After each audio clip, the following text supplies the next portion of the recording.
Muita atenção você, servidor público federal. Um dos assuntos mais repetidos, mais questionados aqui no canal Milton D'Antunes é acerca da possibilidade de um aumento de salário para o serviço público federal. Eu quero trazer isso para vocês com muito carinho, já que o nosso canal não é um canal meramente de informação ou de notícia. É de notícia e de informação também, mas acima de qualquer coisa, pessoal, é um canal de luta, tá? E eu estou aguerrido aí já há bastante tempo defendendo o serviço público federal, assim como municipal e estadual também, além dos meus queridos aposentados e pensionistas da Previdência Social, você, pessoa com deficiência, pessoa idosa de um modo em geral. Ontem, dia 14 de fevereiro, a ministra de Gestão e Inovação de Serviços, Esther Dweck, deu a sua primeira entrevista, gente. Uma entrevista super aguardada, principalmente porque ela traria com certeza direcionamentos sobre essa possibilidade do aumento de salário para o servidor público federal. Eu quero trazer para vocês perguntas e respostas que foram feitas para a ministra e que você possa analisar tudo isso junto comigo, diante desse cenário de precarização, né, do serviço público ao longo desses anos e principalmente da desvalorização do servidor público. Isso é o que mais me chama a atenção. Eu tenho contato com vários servidores públicos a nível de Brasil e cada um me traz as suas demandas, suas observações e eu compartilho, tá? Compartilho realmente que o servidor público vem sendo muito desvalorizado e o próprio serviço público, por consequência, vem sendo precarizado, pessoal. Mas a gente precisa, acima de qualquer coisa, desmistificar, né? Há uma ideia equivocada de que todo servidor público ganha muito e não faz nada. E a gente sabe que a realidade é bem diferente disso. Mas, sem perda de tempo, te inscreve no canal, fortalece essa luta, deixa o teu comentário, dá o teu joinha e vamos direto aqui ao assunto para que a gente não perca tempo. Bora lá. Plano do governo é dar reajuste para servidores federais até o mês de abril, pessoal. Então a gente já traz assim de imediato para vocês uma previsibilidade dada pelo governo, né, através da ministra Esther Dweck, de que até o mês de abril tem sim previsão de ajuste salarial, ou melhor, de reajuste salarial para a categoria do serviço público federal. O governo tem aí separado, reservado pelo menos 11,2 bilhões para elevar estes salários em pelo menos 9%, tá? Mas esse percentual pode ser inclusive menor, pessoal, já que houve uma possibilidade de negociação de aumento, né, no auxílio alimentação. Caso esse aumento seja considerado, realmente colocado em prática, esse aumento de 9% no salário pode ser menor que isso, tá? Embora a gente já saiba que uma defasagem muitíssimo maior, acima dos 30%, né, hoje, pelo menos, é o que enfrenta cada servidor público. O governo de Luiz Inácio Lula da Silva deve concluir nas próximas semanas a negociação para reajustar os salários dos servidores públicos federais até o mês de abril de 2023.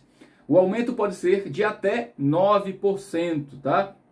Mas o valor final ainda depende de uma decisão sobre ajustar ou não o auxílio alimentação. Medida essa que vai beneficiar aí pelo menos servidores com menor remuneração, pessoal.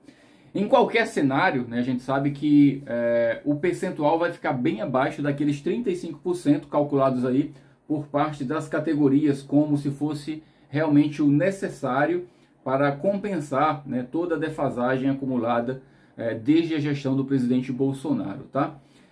Isso tudo condicionou ainda mais gastos sociais, né, tirando um pouco mais do que já vinha sendo tirado a atenção, né, de despesas direcionadas ao funcionalismo público, pessoal.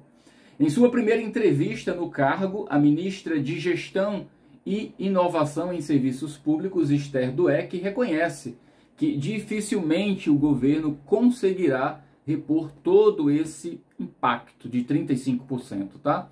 Os servidores merecem, de acordo com ela, né, palavras da ministra, merecem sim algum reajuste, mas dificilmente será para compensar toda essa perda, afirma a ministra em entrevista. Qualquer combinação de medidas terá que caber dentro dessa verba de 11 bilhões e 200 milhões, de acordo com ela, que já está prevista aí no orçamento deste ano. Lembrando que o orçamento, pessoal, de cada ano é sempre decidido no ano anterior, tá? Ou seja, O orçamento agora aqui para esse ministério, inclusive para conceder esse aumento ao funcionalismo público, já foi aprovado pelo governo Bolsonaro meses atrás, tá bom?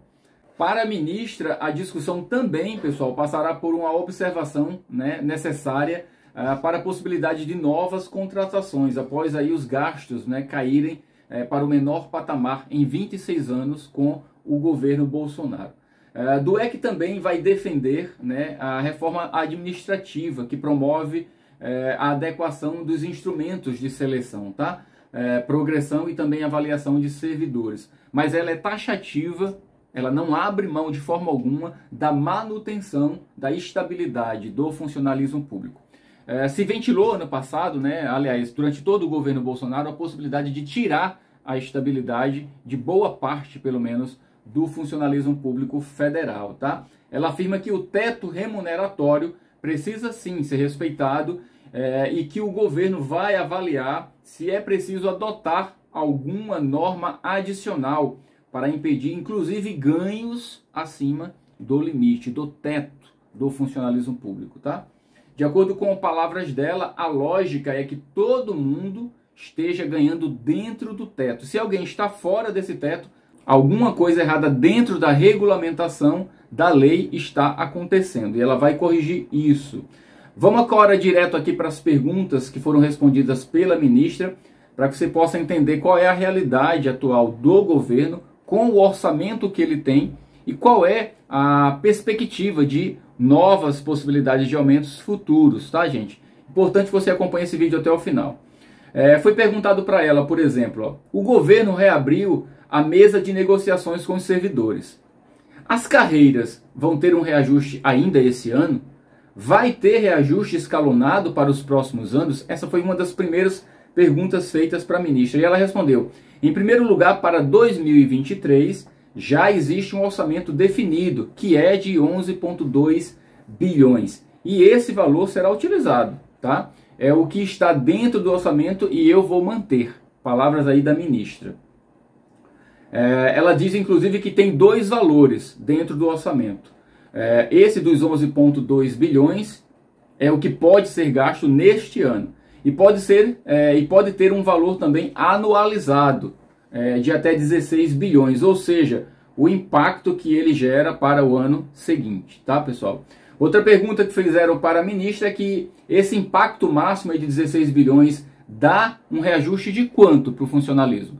E aí foi quando ela disse de maneira muito taxativa que dá em torno de 9% de aumento. Ainda foi perguntado se seria com um reajuste linear para todas as carreiras do executivo.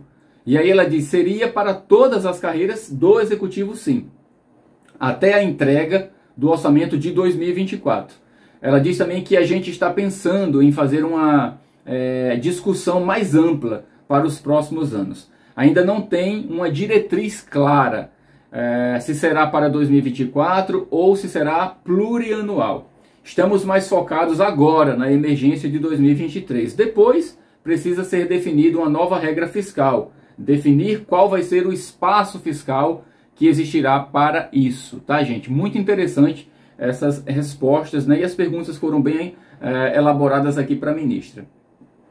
Foi perguntado também sobre carreiras da base do funcionalismo público estão com o salário congelados aí desde 2017, enquanto carreiras de Estado tiveram o último reajuste em 2019. Pode haver alguma diferenciação para compensar? Perguntaram para ela também. E ela disse, estamos avaliando. É mais possível que a gente faça alguma coisa mais linear em 2023.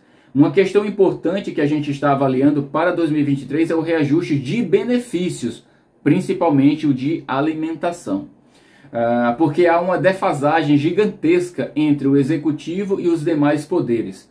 O valor do auxílio do executivo é de R$ 458 mensais, enquanto o do judiciário foi reajustado neste ano para R$ 1.182, praticamente o triplo, pessoal, pouco menos do que isso. Isso é um valor que acaba beneficiando mais as carreiras baixas. Ainda não tem uma decisão, mas talvez fosse uma maneira de compensar os salários mais baixos, de acordo com o que diz a ministra, tá? Uma outra pergunta que foi feita para ela, pessoal, é: até quando se prevê mandar um projeto de lei? Tem possibilidade de ser feito por medida provisória? A ministra respondeu: existe a possibilidade, sim. Aconteceu em outros anos e a gente está avaliando para poder acelerar o impacto para os servidores. Mas isso é uma decisão da Casa Civil com o presidente da República, tá? Se a gente está com um bom relacionamento com o Congresso, um projeto de lei também pode ser aprovado de forma mais rápida, mais célere. E aí foi perguntado também: tem uma data como objetivo, ministra?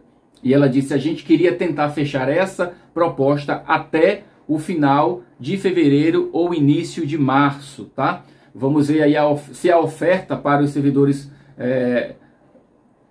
Vamos ver se a oferta para os servidores será aceita. Outra pergunta é se o reajuste de 9% seria o máximo possível para este ano.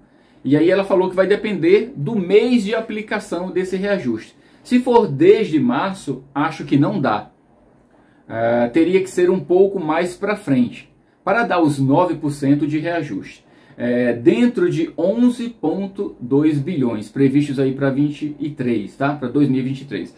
Não tenho certeza absoluta, acho que seria abril, mas de novo é preciso avaliar se vai contemplar só o servidor civil ou não. Outra pergunta é se então em fevereiro e março seria concluir o acordo e anunciar? Seria possível concluir e anunciar isso entre fevereiro e março? E ela diz: sim, exatamente. É eventualmente definir. Vai ser projeto de lei, vai ser medida provisória para acelerar a aplicação, para começar a valer logo entre março ou abril. Então ela está buscando realmente de maneira mais célere. Pessoal, a gente observa que é algo que depende de um contexto, né? Tem que viabilizar a possibilidade de se por medida provisória será mais rápido, se por projeto de lei. E aí tem que ter esse casamento realmente entre o Executivo, né, que é a Presidência da República e toda a sua equipe mais próxima, e o Congresso Nacional, tá? Nesse exato momento a gente vê, inclusive, que muita coisa está acontecendo no Congresso com a definição, por exemplo, das presidências das comissões, tá? Outra pergunta interessante: parte dos servidores tem uma demanda bem forte em termos percentuais pela falta de reajuste nos últimos anos. A defasagem para algumas carreiras é de 35%, pessoal. É possível repor tudo isso ou parte vai ficar para trás? Olha que pergunta, e eu sei que você está bem interessado nessa resposta. Ela falou o seguinte: gente, é muito difícil repor todo esse passivo, tá? Mais um dos passivos que ficaram no governo. Mais um dos passivos que ficaram no governo anterior. Os servidores merecem sim algum reajuste, mas dificilmente será para compensar toda essa perda. Estamos olhando mais para frente e pensando em fazer uma coisa que seja combinada com a necessidade de contratação também. Não adianta forçar, repor todo o salário e não conseguir contratar ninguém. As carreiras estão defasadas. A partir de 2017, o saldo de contratações passou a ser negativo todos os anos. Isso comprometeu muito áreas tão importantes para o governo e para o olhar de cada um de nós. Uma outra pergunta, já se direcionando aqui, eu acho, para metade da entrevista: mesmo de uma forma escalonada, essa perda não será reposta? Perguntam para a ministra. E ela fala, gente, infelizmente, que essa perda maior é muito difícil ser reposta, tá? Muito difícil. Mas acho que eles, os servidores, têm um pouco dessa consciência, ela diz. Está no papel deles decidir, né? E pedir também.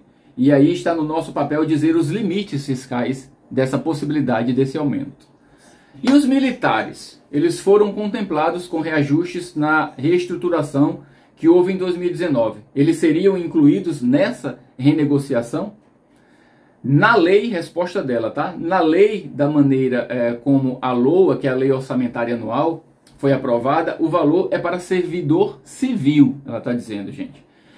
A gente está avaliando, né, essa categoria. Até porque essa categoria teve uma reestruturação em 2019 e ninguém teve. Então ela é muito taxativa com a questão dos militares, dizendo que talvez não haja a inclusão deles nessa nova leva agora. Em princípio, eles não têm essa mesma urgência que os civis, foi perguntado para ela. Em princípio, não, a ministra falou, pessoal. Mas estamos olhando. A mesa de negociação se refere ao civil, tá? De fato, até porque os militares não têm representação sindical. O que não significa que eles não têm o direito de ter uma avaliação sobre o seu salário. Por isso que a gente está olhando com calma para tomar essa decisão de forma republicana. O dimensionamento das novas contratações está sendo feito ou já existe? Foi outra pergunta feita para ela. E ela disse que está sendo feito. Não é trivial, porque você teve um processo de digitalização, de automação, tá? O ex-ministro Paulo Guedes falava, a gente não está contratando porque vai fazer tudo digital. Não é verdadeiro, ela está dizendo. Mas também não é verdadeiro que precise o mesmo quantitativo que tinha há 10 anos atrás, porque muita coisa mudou dentro dessa digitalização.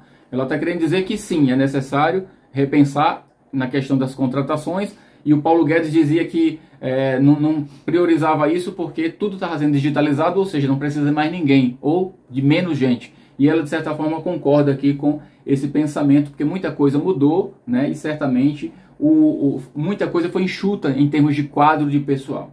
Ela diz também que tem um recurso previsto para esse ano de contratação em torno de 1,5 bilhão de reais. Não é muita coisa, mas permite a algumas áreas muito críticas e que tem concurso em aberto, cadastro de reserva, fazer contratações. É nisso que a gente está tentando focar e autorizar alguns novos contratos ainda este ano. Uma outra pergunta houve uma redução grande no quantitativo de servidores nos últimos anos? É preciso retomar essas contratações? E ela disse, tem muitas áreas que precisam de contratação. A gente sabe que a curva vai ter que voltar a subir um pouco, sim, em termos de servidores ativos. Vai precisar de contratação líquida, positiva.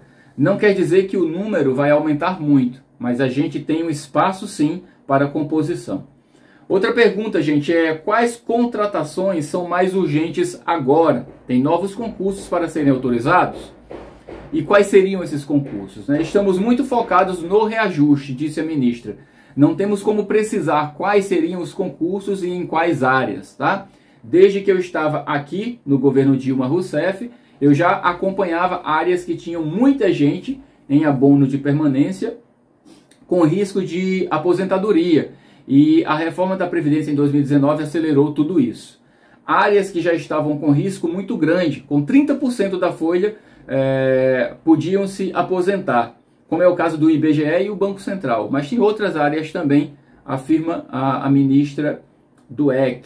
Durante a campanha, falou-se da necessidade de uma reforma administrativa. Como isso vai ser conduzido agora? A ministra falou, a gente é totalmente contra a PEC 32. Você sabe que essa PEC causou aí, né, todo um estardalhaço. Eu estava em Brasília, acompanhei muito desse barulho. E ela diz aqui, reforma administrativa enviada pelo governo Bolsonaro, através dessa PEC, está fora de cogitação. Ela é extremamente punitivista. Tem um foco em reduzir da estabilidade de forma arbitrária. Uma tentativa de redução de salário sem nenhuma preocupação com a qualidade do serviço público. Qual deve ser o foco, então, dessa reforma administrativa? Perguntaram para a ministra. Tem que adequar melhor os instrumentos, né, seja da seleção, seja da forma e da progressão, seja a maneira de avaliação. Tem a estabilidade e eu tenho uma opinião bastante forte sobre isso. Para mim, estabilidade é proteção do Estado, não só do servidor. Preciso de gente capaz, né, capaz de fazer todas as políticas e que a mudança do governo não interfira na capacidade de atuar dentro dessa política. Há um diagnóstico de algumas categorias que entram com salário muito alto, né, e seria possível reduzi-lo, além de ampliar o tempo de progressão dessas carreiras. Qual é a sua visão? Depende, disse a ministra. Às vezes um salário alto é compatível com a atração de um determinado nível de formação. Tem que tomar muito cuidado, porque concurso público tem que selecionar as melhores pessoas disponíveis para trabalhar. Então, esse dimensionamento inicial tem que ser muito cuidadoso para não rebaixar muito e perder a qualidade. Muito importante essa observação, gente. Por isso tenho uma opinião ainda fechada. Preciso de uma análise mais criteriosa. Tem uma discussão muito importante das desigualdades entre as carreiras. Acho que isso, para mim, é um foco inicial mais forte até. Tá? Então ela começa a dar um diagnóstico, um direcionamento do que ela entende como reforma necessária dentro do administrativo, né? E como será implementado essas ações por parte da ministra, pessoal. Agora aqui já no finalzinho da entrevista, tá? Últimas perguntas aqui. Foi perguntado para ela como a reforma administrativa vai se comunicar com os desafios fiscais que a União tem. Ela pode ser pensada de forma a evitar um descontrole das despesas? E a ministra disse que tem que estar totalmente comunicado com o cenário fiscal. Tem que ser pensado em conjunto. A baliza vai ser dada pela nova regra fiscal. Não vai ser dada porque acho que servidores merecem ganhar 10 vezes mais. Não, de jeito nenhum. O limite é dado pelo espaço fiscal existente para poder fazer essas mudanças. A última pergunta, pessoal, é a seguinte: quando o governo anterior enviou a PEC, deixou de fora judiciário e legislativo, carreiras com as maiores remunerações e com penduricalhos, né, que extrapolam o teto do funcionalismo. Como é que vai lidar com isso diante de uma reforma? E ela disse, está muito no início para se falar sobre isso. Engraçado aí a saída pela tangente, né? Mas a gente, por exemplo, olhou com preocupação a questão dos quinquênios, né? A PEC em tramitação no Senado, que recria o adicional do salário para juízes também. Isso era uma preocupação pelo efeito que isso tem sobre o teto remuneratório, tá, gente? Temos preocupação com o teto ser respeitado, de olhar onde está sendo respeitado e se precisa fazer alguma normatização para isso. E para evitar desigualdades excessivas dentro do setor público. A lógica é que todo mundo, né, estivesse ganhando dentro desse teto. Se alguém não está, tem alguma coisa errada na regulamentação dessa lei, pessoal. Essa foi basicamente a entrevista dela, muito interessante. É importante a gente frisar alguns pontos, tá? Como esse prazo, né, que foi estipulado aí para dentro das negociações, que deve acabar entre final de fevereiro agora, início de março, para se pagar alguma coisa dentro já do mês de abril. Essa limitação, né, de até 9% dentro do orçamento que foi deixado pelo governo anterior, realmente isso amarra muito, né, o poder de trabalho, já que tem que se respeitar esses limites orçamentários. Mas também chama a atenção, pessoal, essa questão da possibilidade ou não, né, de ser os 9%. Porque de acordo com o que foi visto, né, e dito por ela, há uma defasagem não só de salários, mas também de vale alimentação, por exemplo. Então tudo isso está sendo levantado, questionado, mas eu acho que é positivo a gente entender que este governo, pelo menos este governo, não só falou, né, dessas reposições necessárias para o funcionalismo público federal, mas já começou a colocar em prática. Eu tenho visto muita gente reclamando de várias áreas, não só do funcionalismo, mas de todas as áreas, diante de uma pressão que o governo está sofrendo em poucos dias de governo, né? A gente teve aí tudo que aconteceu no início do ano, né? O 8 de janeiro, uma série de situações. Esse orçamento já aprovado pelo governo anterior, que fez uma devassa em muitas áreas, né? Previdência e muitas outras que você que acompanha tudo já sabe. E agora culpabilizar ou cobrar em excesso do atual governo que mal entrou dentro da sua administração, eu acho um tanto quanto fora da... né, um pouco acima do que deveria acontecer. É óbvio que a gente vai cobrar porque é necessário, mas eu acredito que o caminho é esse, é fazer um trabalho ponderado, equilibrado, como a ministra deixou claro agora na sua entrevista. Espero que a gente possa ter ajudado de alguma forma nesse direcionamento. Espero que você me ajude agora a compartilhar, já que tem muita gente que precisa saber dessa informação em detalhe. Eu sei aqui que o vídeo ficou longo por conta da entrevista, mas necessário para que você possa entender no pé da letra, né, o que quis dizer a ministra em cada uma das suas respostas diante dessa entrevista, pessoal. Ó, beijo no coração, fica com Deus e vamos ao próximo vídeo. Tchau, tchau.